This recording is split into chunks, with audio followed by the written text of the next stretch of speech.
Hey, what's going on out here? Oh, I'm glad you're here.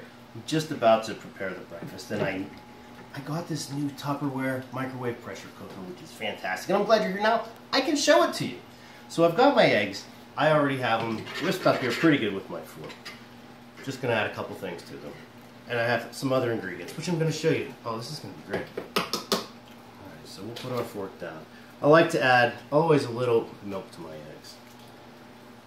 So I just put a little bit in, not too much. And I'm not fancy. I use a regular old glass. Because why spend extra money just for a little spout? I also like to use butter. It's eggs. You gotta have butter. I'm not Paula Deen. I'm not using a whole stick. But a quarter stick will do. A quarter stick will be fine. Get it out of my fancy bowl of butter. A little splat of egg. Now, the other ingredients that we have cooked up here. I just took basic, it's like $1 for this brown and serve by Banquet. A little bit of sausage. Sausage is good. I'm a fan. Bacon's a little expensive. I also have some leftover bacon bits from a salad we had the other day. It's great value. You know, Walmart. Save money, live better. I just throw that all together. No big deal. I did look first. There's no silica packet inside to end up in my food. Adding to that, we're going to have potatoes. These are the O-Rider potatoes. They're diced hash brown potatoes. Use your great value. Use whatever you got. They're going to be good. Now, we only need about 16 ounces of this. This is a 32-ounce bag, so half or so. So I'm going to put it right in. I'm going to start off with my potatoes. I'm going to rip this open first. Just dump about half of it. This is not an exact science. Potatoes are good no matter how many there are. I might put a little bit more in there after I dump in this cheese. I'm using the sharp cheddar, I should say, cheddar cheese. It's pretty good. 2 cups, 8 ounces, that's all you really need. If you're a cheese fanatic, go nuts. Put as much in as you want. A little more in there. Nice and easy. 1 container, done and done. We're going to add our meat to that. And again, I didn't have to put any bacon in there, but I had it, I wanted to use it up, and it is the real stuff. It's not bad either. So I'll add that right out. Oh, I am using my Tupperware mixing container here. It's probably not really for mixing, but that's what Johnny uses it for. We're going to continue on adding just a little bit more of those potatoes to the top. I can see I have a lot of food in here already, and I want to add my eggs.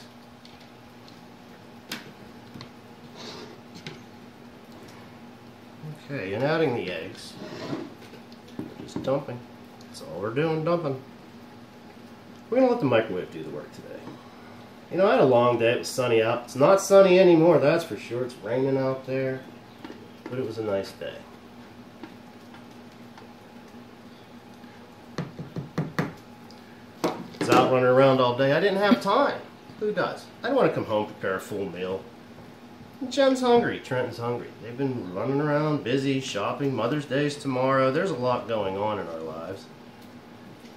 We all want to make sure we have some time to our families. And you know, the Tupperware microwave pressure cooker is a really great way to accomplish that. So here's how it works. Pretty simple, really. As I stir this food in, I'll try to explain a little bit of this. So this is a basic pot. That's your pressure cooker base. Here's your pressure cooker lid. Inside, we have this gasket. This is the removable silicone gasket that comes inside. It helps for the pressure. It'll slip down. It's hard for me to actually show you, but when it does, it creates a gasket that goes around and forms a seal. We just put the top on, which I'm not ready to do yet. But when I do, it's really easy. It just goes on. It clicks right on. You have a couple safety features that come with this, which is really fantastic. First of all, this top piece, not a handle. You don't want to be grabbing this. Just because if there's a failure in the valve underneath, you don't want that heat coming up. All this is, well, first of all, this is our bayonet handle here. It's a closure fixture, really, not a handle, but everybody always calls it a handle. It's the strangest thing. I was talking to a guy the other day about this, and he's like, yeah, that handle that you don't want to grab on the top. I said, I know exactly what you're talking about. It's the bayonet closure feature, not the handle.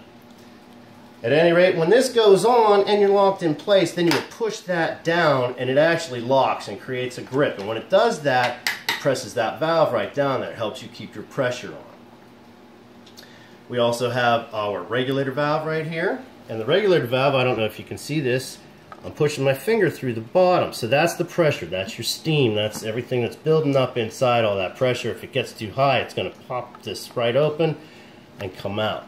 It's really an ingenious little device they have here. And on the other side, we have our indicator valve with our indicator in the middle. And I don't know if you can see this, or you're in close enough. When that pressure's in there, it'll be doing that. It'll be pushing right up. So you want to make sure you're not trying to open this thing while that's up. That means pressure. When it's down like that, no, well, still a little pressure, but nothing that'll harm you at all. The pressure is basically gone, and the device is ready to open up. So very simple lid, but a lot of features on it. Now here's the easiest thing. I want to add a little salt and pepper before I go closing this up. Now there is a max fill line in here. If you saw me looking inside intently earlier, it was to make sure I didn't exceed that, but I was nowhere near exceeding that. Just going to add salt. I love salt myself, but Trenton is not as keen on it. He's going to be much healthier than me. I know that much. We're going to add a little pepper to this. Just for taste, not an amazing amount. Now we're ready to put our lid on. It's very simple. Lock has to be open. So in the up position, you have these arrows. The arrows on both sides of the lid, arrows on both sides of the pot, on each handle. These aren't the actual handles. So you just line them up, drop straight on there, down, turn into the handle, and there you have it. Looks just like a pot, right? The only thing left, we got to lock it. Done. Now I'm ready to put this in the oven. One important thing with this, you want to make sure not to exceed 900 watts on your microwave. That's important. So look at your microwave, open the door. There's got to be a sticker in there, some kind of label. Mine, 1000 watts. Well, so when I do this, I'll put this in. I'm going to cook this for about 25 minutes.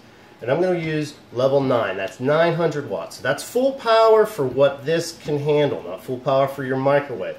This only goes up to 900 watts. You don't want to cook it in anything higher than that. That's a safety issue, and that's the responsibility of the cooker themselves. So in this case, my responsibility not to use too much power. So I'll have it there, my 900 watts. I have X amount of food to that fill line, which is really about 2 quarts worth. I think if you add it all up, there's 3 quarts of space, I believe, inside here, 2 quarts of usable space that we can add food to. The only real other issue, 30 minutes is our time limit. We don't want to leave this in here in the microwave at maximum temperature for more than 30 minutes. It's going to create too much pressure. It could damage the device. We don't want to do that. And basically that's it. I'm going to put this in the microwave as Trenton runs behind me, because he's got to go to the bathroom. I tell you what, when that kid has to go, it's right now, because he never goes before he has to absolutely explode. One other feature I wanted to mention when I was thinking about this earlier was that, well, damn it, it's gone. So you throw it in the microwave. It's only going to take me about 25 minutes. It's going to come out. We're going to take a look at it when it does get out and see how it turned out. Alright, so we're out of the microwave now. And I did have that microwave set at 900 watts. I had it in there for 25 minutes. That's all it needed. Now when it was done, I opened the door and my indicator was up. It was up. There was water boiling up from the steam underneath. So I had to leave it alone. Now, that was actually 9 minutes ago, so it has to sit for a little bit. But that's okay. I was able to finish watching that episode of Young Sheldon. I don't know if you've seen that, but it's hilarious. So now we're ready to go. So I'm going to undo my lock. Pop that up, and then I just twist till my arrows meet again and I can lift up. Well, I don't know if you caught that steam, but that was good. And let's see what we have in here. Oh yeah, look at this. Look at this. We've got our cheese melted in, nice fluffy eggs. I think that sausage is going to be delightful. The potatoes are, let's see, yep, they're tender. This is going to be wonderful.